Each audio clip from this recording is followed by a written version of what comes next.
आकाशवाणी देहरादून से प्रस्तुत है प्रादेशिक समाचार। पहले मुख्य समाचार। राष्ट्रपति द्रौपदी मुर्मू को फिजी के सर्वोच्च नागरिक सम्मान champion of the order of Fiji से सम्मानित किया गया। आपदा प्रभावित केदार घाटी क्षेत्र में राहत और बचाव अभियान अंतिम चरण में अब तक 11,700 से अधिक लोगों को सकुशल रेस्क्यू किया गया। मुख्यमंत्री पुष्कर सिंह धामी ने सरकार की जन कल्याणकारी योजनाओं को आमजन तक पहुंचाने के लिए सूचना तंत्र को मजबूत करने पर जोर दिया है।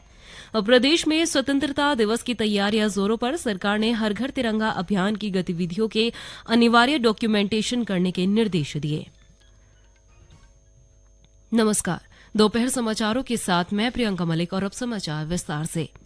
राष्ट्रपति द्रौपदी मुर्मू फिजी की 2 दिवसीय यात्रा पर हैं। उन्हें फिजी के राष्ट्रपति द्वारा फिजी के सर्वोच्च नागरिक सम्मान champion of the order of Fiji से सम्मानित किया गया।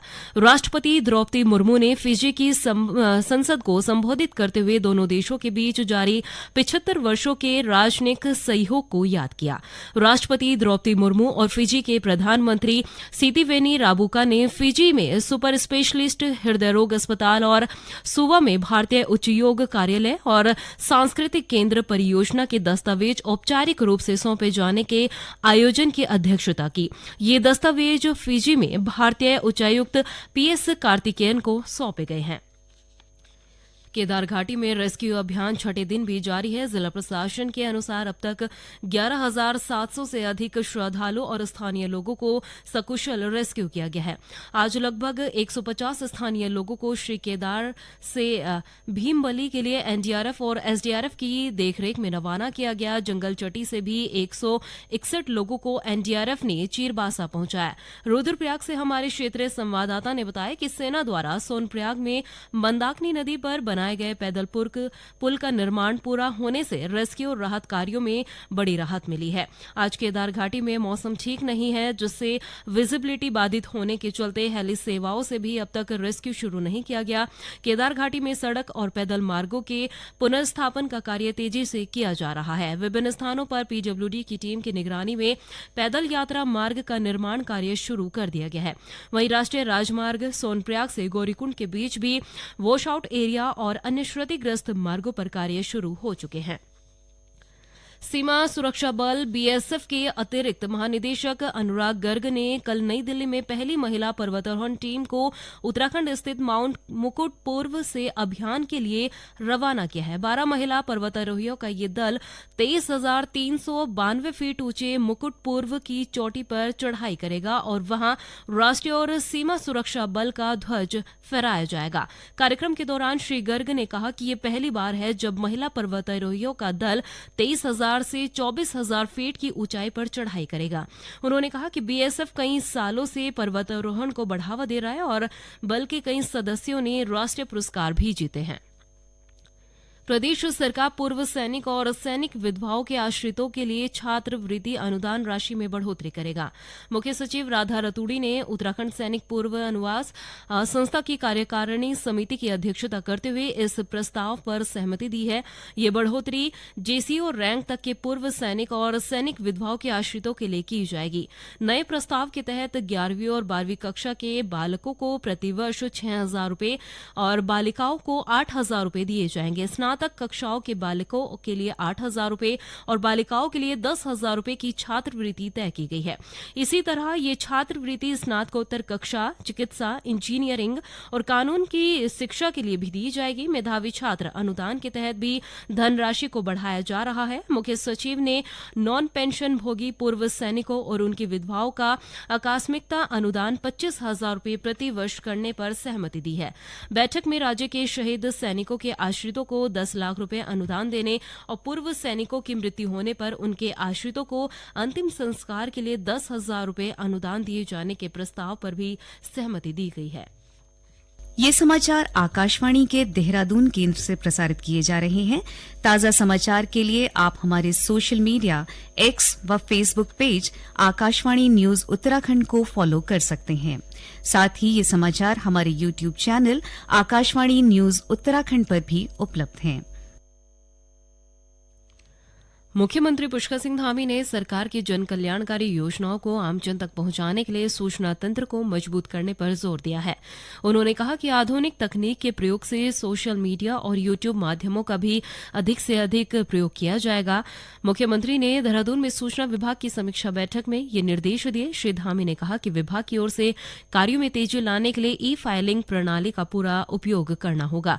साथ ही पर्वतीय जिलों में सूचना तंत्र को और अधिक मजबूत करने की जरूरत पर जोर दिया। इसके लिए विभाग के वरिष्ठ अधिकारियों को जिलों का नोडल अधिकारी बनाया जाए। इस दौरान मुख्यमंत्री ने सूचना विभाग के विभिन्न प्रभागों का निरीक्षण भी किया।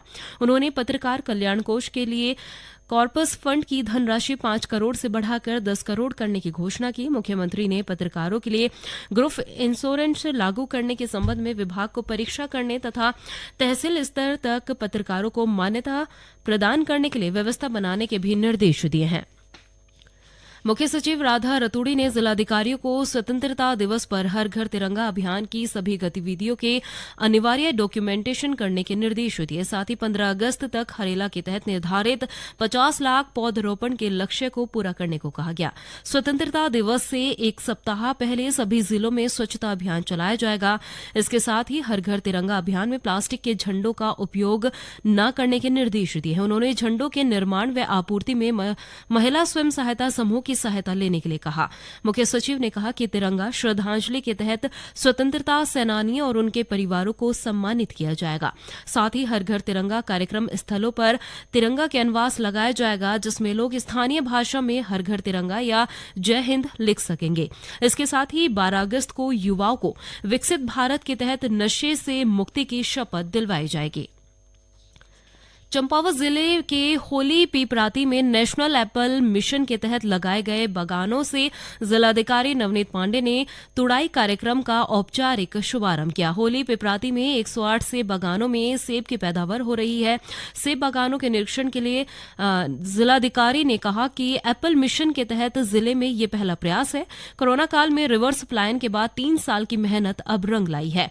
उन्होंने कहा कि जो युवा रोजगार की तलाश के लिए इधर उधर भटक रहे हैं, उनके लिए स्वरोजगार का अच्छा साधन है। जिलाधिकारी ने बताया कि सेब के बागानों में इंटीग्रेटेड फार्मिंग से शिमला मिर्च, बंद गोभी, फ्रेंच बीन्स का उत्पादन कर आय को दुगना किया जा सकता है।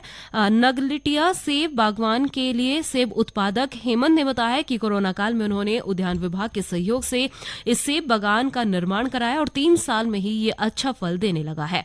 उन्होंने युवाओं से भी अपील की कि वह भी इस सेब बागान लगाकर स्वरोजगार अपना सकते हैं। और अब एक नजर मौसम पर। राजधानी देहरादून, बागेश्वर, पौड़ी और नैनीताल जिलों में आज भी भारी से भारी बारिश का ऑरेंज अलर्ट जारी किया गया है, जबकि राज्य के अन्य जिलों में बारिश का येलो अलर्ट जारी है। मौसम विभाग के अनुसार राज्य में 11 अगस्त तक बारिश के आसार बने हुए हैं। वहीं देहरादून, अल्मोड़ा, बागेश्वर में आज सुबह से झमाझम बारिश हुई। बारिश से लोगों को उमस भरी गर्मी से भी राहत मिली है। पेरिस ओलंपिक 2024 में आज भारतीय खिलाड़ी हॉकी, एथलेटिक्स, टेबल टेनिस और कुश्ती के स्पर्धाओं में भाग ले रहे हैं। पुरुषों की भाला फेंक प्रतियोगिता में पूर्व चैंपियन नीरज चोपड़ा आज अपने विजय अभियान की शुरुआत करेंगे। भारत के लिए स्वर्ण पदक की सबसे बड़ी उम्मीद नीरज चोपड़ा से है। आज दिन में 3:20 पर समूह बी में क्वालिफिकेशन दौर में भाग लेंगे। आज दिन में 2:30 पर भारत की किरण पहाल महिलाओं की 400 मीटर दौड़ के रैपेचेज राउंड में हिस्सा लेंगे। और अंत में मुख्य समाचार एक बार फिर।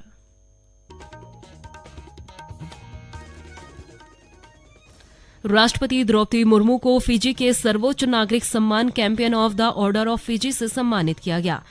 आपदा प्रभावित केदार घाटी क्षेत्र में राहत और बचाव अभियान अंतिम चरण में अब तक 11,700 से अधिक लोगों को सकुशल रेस्क्यू किया गया। मुख्यमंत्री पुष्कर सिंह धामी ने सरकार की जन कल्याणकारी योजनाओं को आमजन तक पहुंचाने के लिए सूचना तंत्र को मजबूत करने पर जोर दिया है। और प्रदेश में स्वतंत्रता दिवस की तैयारियां जोरों पर। सरकार ने हर घर तिरंगा अभियान की गतिविधियों के अनिवार्य डॉक्यूमेंटेशन करने के निर्देश दिए। इसके साथ ही प्रादेशिक समाचार का बुलेटिन समाप्त हुआ। नमस्कार।